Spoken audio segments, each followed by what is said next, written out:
Welcome back to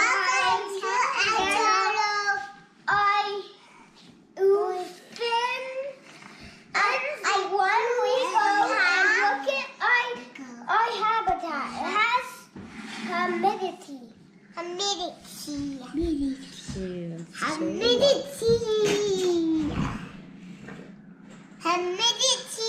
Now Haley's turn. Do you see any changes in the Ootheca? No. Because it's been, that's okay. So what you're going to do is you're going to spray right across. Because it's been 1 week, we're going to spray in our enclosure to give it some humidity. It landed on it. It's okay.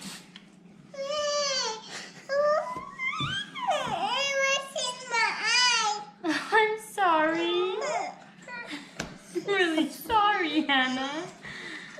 Now we have one hole in the lid. Yeah, one hole. Gentle, please be gentle. I will. And they haven't hatched yet, so it's been 1 week. If anybody guessed 1 week, it hasn't happened yet.